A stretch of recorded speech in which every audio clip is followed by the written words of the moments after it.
तो नाउ दोस्तों, tech market hype YouTube channel पर आप सभी का बहुत बहुत स्वागत है। आज हम बात करने वाले हैं वोरी रिन्यूएबल टेक्नोलॉजी के बारे में। और भाई साहब, आज के दिन भी यहाँ पे हमको कंप्लीट 5% के आसपास मार्केट में ये जो है वोरी रिन्यूएबल पर गिरावट देखने के लिए मिली है। वैसे पूरे मार्केट का आज जो है बिल्कुल क्या ही कहें, बिल्कुल ये समझ लीजिए कि किडनी कलेजे जो है मुंह में आ गए हैं, इतनी ज़्यादा मार्केट गिर रही है। और जो स्टॉक के रिजल्ट भी अच्छे आए थे भाई साहब, वो भी यहाँ पे 8-8%, 9-9% गिर रहे हैं। सो यहाँ पे जो अच्छे मिड कैप थे वो भी यहाँ पे हल्के हो रहे हैं। और अब तो यहाँ पे जो है बैक टू बैक हमारा निफ्टी 50 यानी इंडेक्स भी गिर रहे हैं। यानी जो यहाँ पे बड़े लार्ज कैप कंपनियां थी उनमें भी अब कहीं ना कहीं थोड़ा बहुत गिरावट देखने के लिए मिल रही है।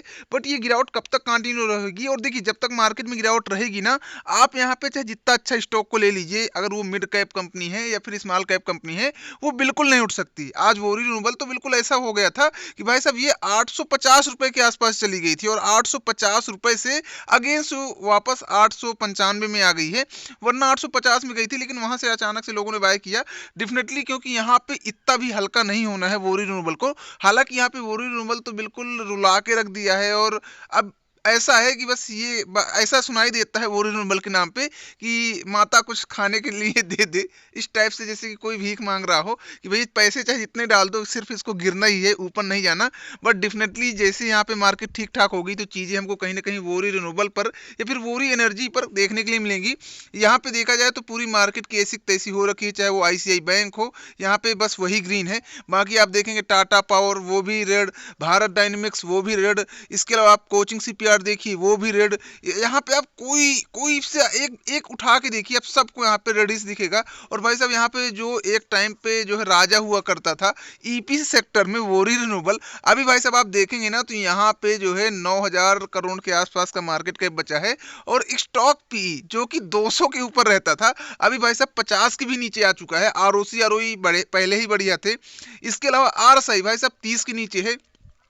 प्रॉफिट डेफिनेटली डिक्लाइन हुआ है कंपनी का, जिसकी वजह से ही यहाँ पे गिरावट है, कोई दूसरा कारण नहीं है। लेकिन मेजरली इंपॉर्टेंट चीज ये है कि अगर आप इन्वेस्टर अभी जाके देखेंगे तो स्टिल इन्वेस्टर अभी भी 74% अपनी पोजीशन बनाए बैठे हैं। मतलब वो अपनी पोजीशन एक भी परसेंट नहीं बेचने के लिए तैयार है। तो ये समझ लीजिए कि यहाँ पे जो अगर प्रमोटर इतने ज्यादा स्ट्रांगली बैठे हैं, बेच नहीं रहे हैं, सो कहीं ना कहीं यहाँ पे एक पॉजिटिव सेंटिमेंट बन सकता है। इसमें कोई भी बड़ी बात नहीं है। बात करें एफआईआईज की, अभी तक तो एफआईआईज नहीं थे, लेकिन अब यहाँ पे देखिए अपना एफआईआई भी धीरे धीरे स्टेक बढ़ा रहे हैं। जब जब जब से यहाँ पे गिरावट हुई है, पहले 0.20 हुए, फिर 0.83 हुए, फिर 0.98 हुए, अभी दिसंबर वाले में 0.99, यानी लगभग लगभग 1% का स्टेक एफआईआई का हो गया है। डीआईआई का देखें तो डीआईआई अभी यहाँ पे नथिंग है, कुछ खास नहीं है। पब्लिक ने यहाँ पे अपना स्टेक बेचा है। पब्लिक का एक टाइम पे यहाँ पे स्टेक हुआ करता था 25-25%, अभी यहाँ पे 24-24.5% के आसपास पब्लिक का स्टेक है। बाकी यहाँ पे जो पब्लिक का स्टेक है उन्होंने उठाया है एफआईआई ने। अब देखिए एफआईआई में रीजन क्या होता है कि एफआईआई 1% के ऊपर इसलिए नहीं उठाते स्टेक, क्योंकि 1% के अगर ऊपर की आपकी हिस्सेदारी है तो आप बिना बताए ऐसे आप यहाँ पे अपना माल नहीं बेच सकते। इसलिए ये चालाकी करते हैं कि भाई 1% से अंदर की हिस्सेदारी ले लेते हैं और जैसे प्रॉफिट होगा भाई साहब सेल कर देंगे, और बताना भी नहीं पड़ेगा, वरना 1% से ऊपर की हिस्सेदारी होगी सो भाई साहब यहाँ पे इन्फॉर्म करना पड़ेगा कि यहाँ पे जो है एक डील हो रही है जिसमें से एफआईआई बेचेंगे इतने करोड़ का माल। इससे क्या होता है कि पहले से लोग यहाँ पे बेच देते हैं और एफआईआई को हो जाता है लॉस। तो इसका बेनिफिट लेने के लिए यहाँ पे होशियारी की गई है। अब भाई साहब यहाँ पे जो गिरावट है वोरी रिन्यूएबल तो एक गिना चुना नहीं है, यहाँ पे पूरी मार्केट में ही करेक्शन है। और अभी भाई साहब चल रहा है यहाँ पे, आप देख सकते हैं 27 जनवरी, और आएगा 1 फरवरी के आसपास रिजल्ट, तब यहाँ पे कुछ समझ में आएगा। बाकी चीजें इतनी भी बुरी नहीं है, पूरा मार्केट हो चाहे सेंसेक्स हो 800 पॉइंट गिर जा रहा है।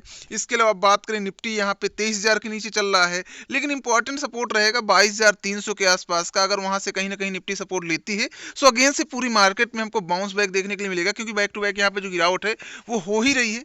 यहाँ पे बात करें जो है कोई भी पीएसयू स्टॉक की, पीएसयू स्टॉक आप देखेंगे जितने भी पीएसयू स्टॉक के जो है रिजल्ट आए हैं भाई साहब, एक भी इंप्रूवमेंट नहीं है, बिल्कुल सेम जैसे प्रॉफिट चल रहा था पिछले क्वार्टर्स में, सेम जो है इन क्वार्टर्स में भी प्रॉफिट है। तो जिन लोगों को लगता है कि बजट आएगा तो यहाँ पे हम पीएसयू में इंटर करें, भाई साहब ध्यान रखिएगा कुछ नहीं होगा।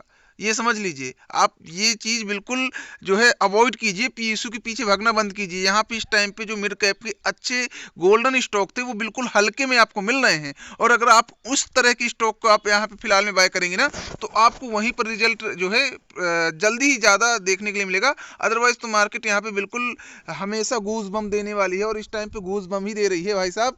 इस टाइप से गिर रहे हैं अच्छे अच्छे स्टॉक जिनका रिजल्ट भाई साहब अच्छा आया था, वो 8-8%। के फिनटेक, CDSL, अब देखिए ना कितनी अच्छी अच्छी कंपनियां हैं, सब गिरे जा रही हैं। तो यहाँ पे हम वोरी रिन्यूएबल को लेकर बैठे हैं तो गलत ही है, कोई बात नहीं है। लेकिन अगर आप यहाँ पे लॉस में हैं, ऑलरेडी फंसे हुए हैं, सो बस भगवान को, ऊपर वाले को बस ऐसे उनसे प्रार्थना कीजिए और देखना बंद कीजिए वोरी रिन्यूएबल को, ये समझ लीजिए। क्योंकि अगर अभी देखेंगे तो कोई फर्क ही नहीं पड़ता, आप फालतू का डिप्रेशन लेंगे। आपका क्या मानना है वोरी रिन्यूएबल या फिर मार्केट को लेकर, कमेंट कीजिएगा। चलिए मिलते हैं नेक्स्ट वीडियो के साथ, तब तक के लिए दोस्तों बाय बाय।